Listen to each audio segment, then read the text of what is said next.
పరివర్తన చందమామ కథ. మణిపుర రాజ్యాన్ని ఒక వృద్ధరాజు ఏలుతూ ఉండేవాడు. ఆయన వంశానికి ఆయన మనుమరాలు మందారవల్లి అనే ఆమె ఒక్కతే ఉన్నది. తాత బతికి ఉండగానే ఆమెకు రాజ్యాభిషేకం జరిగింది.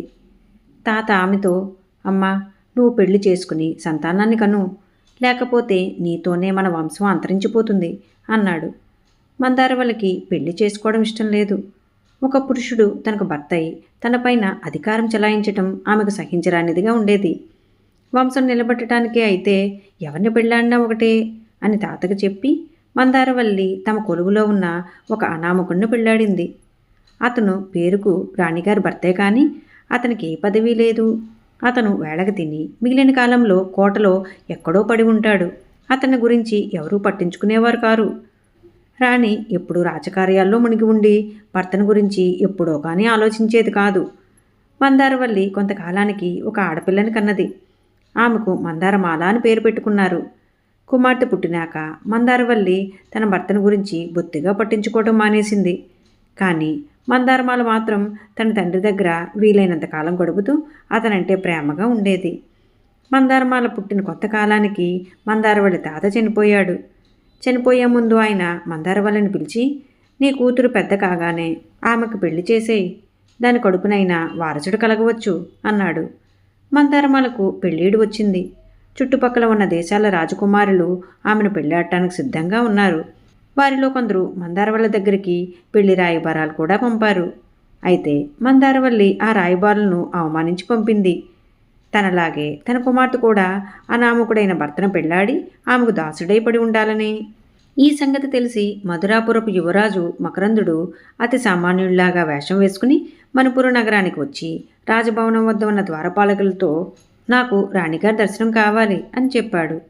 భటులు అతన్ని మందారవల్లి దగ్గరికి తెచ్చారు. ఏం కావాలి అని మందారవల్లి అతన్ని అడిగింది. నేను యువరాణ్ణి పెళ్లాడుగోరు వచ్చాను అన్నాడు మకరందుడు. నీ పేరేమిటి, నీదే దేశం అని మందారవల్లి అడిగింది. మహారాణి, నేను ఒక అనామకుణ్ణి, నేనెక్కడ ఉంటే అదే నా దేశం అన్నాడు మకరందుడు. కుర్రవాడు అందంగానే ఉన్నాడు.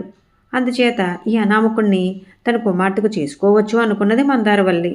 ఆమె మకరందుడితో, నిన్ను యువరానికిచ్చి పెళ్లి చేయటానికి ఏమీ అభ్యంతరం లేదు, కానీ ముందుగా నీకొక సంగతి చెప్పాలి. యువరాణి నా అనంతరం రాణి కాబోతుంది. ఆమె పట్ల నువ్వు జీవితాంతం వరకు వినయ విధేయతలు చూపాలి. భర్తను కదా అని నువ్వు ఆమెపై ఎలాంటి అధికారము చూపకూడదు అన్నది. మకరందుడు ఆమె మాటలు గ్రహించినట్లుగా తలాడించాడు. మందారమాలకు అనాముడికి పెళ్లి స్థిరమైంది. మందారమాలతో ఆమె తండ్రి రహస్యంగా, అమ్మా, నువ్వు ఈ పెళ్లికి ఒప్పుకోకు. నీకన్నా హీనుడైన భర్తతో నువ్వు సుఖపడలేవు. మీ అమ్మ మూర్ఖురాలై మోడులాగా బతుకుతున్నది. నీ బతుకు కూడా తన బతుకులాగే ఉండాలని చూస్తున్నది అన్నాడు. మందారమాల తనకు కాబోయే భర్తను ఒంటరిగా కలుసుకుని, నువ్వు నన్ను పెళ్లి చేసుకుని సుఖపడవు. పౌరుషహీనుడైన భర్తను స్త్రీ ప్రేమించదు. నీకన్నా పెద్ద హోదాగల భార్యతో నువ్వు మాత్రం ఏమి సుఖపడతావు అన్నది. మకరందుడు నవ్వి, నా సంగతిని నేను చూసుకుంటాను. నువ్వు నన్ను ప్రేమించేటట్లు కూడా చేయగలను అనుకుంటున్నాను. నువ్వు నిశ్చింతగా ఉండు. నీ కోసం చాలా దూరం నుంచి వచ్చాను. నా కోరిక తీరబోతుండగా వెనక్కు తీస్తావా అన్నాడు. అతని ధైర్యానికి తగిన కారణం ఉండే ఉంటుందనుకున్నది మందారమాల. మందారమాలకు మకరందుడికి పెళ్లి జరిగింది. మకరందుడు అందరూ చూస్తుండగానే మందారమాల చెయ్యి పట్టుకుని, పద అంటూ తన మందిరానికి బయలుదేరాడు. మందారవల్లి ఉగ్రురాలై తన భటులతో, అతన్ని పోనివ్వకండి అన్నది. మకరందుడు తనకు సమీపంలో ఉన్న భటుడి చేతిలో ఉన్న కత్తిలో ఆక్కుని, ఎవరన్నా నాకు అడ్డం వచ్చారంటే చంపేస్తాను అన్నాడు. అతని కేసి రావటం మొదలుపెట్టిన భటులు వెనక్కి తగ్గారు. మకరందుడు మందారవల్లి కేసి తిరిగి, నేను నీ భర్తలాగా అసమర్థుణ్ణి కాను.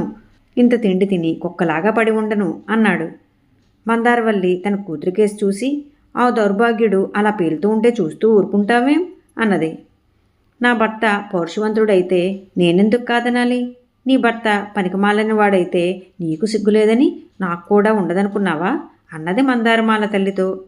ఇదంతా చూస్తున్న మందారవల్లి భర్త కత్తి ఒకటి పట్టుకుని, నా భార్యను అవమానించినందుకు నీకు తగిన బుద్ధి చెప్తాను అంటూ యుద్ధానికి దిగాడు. మకరందుడు ఆయనతో యుద్ధం చేసి కావాలనే ఓడిపోయాడు. మందారవల్లి భర్త పరాక్రమాన్ని అందరూ పొగుడుతూ ఉంటే వాళ్ళంతా తనను కూడా అభినందిస్తున్నట్లు మందారవల్లికి తోచింది. ఈ కొత్త అనుభవంతో ఆమెలో చిత్రమైన మార్పు వచ్చింది. ఆమెకు తన భర్త మీద ఏనాడూ లేనంత అభిమానం పుట్టుకొచ్చింది. తన కూతురికి పొగరు, సాహసము గల భర్త దొరికినందుకు ఆమె సంతోషించింది. మకరందుడు అనామకుడు కాడని, అతను మధురాపురపు యువరాజని తెలిసి మందారవల్లి మరింత సంతోషించింది.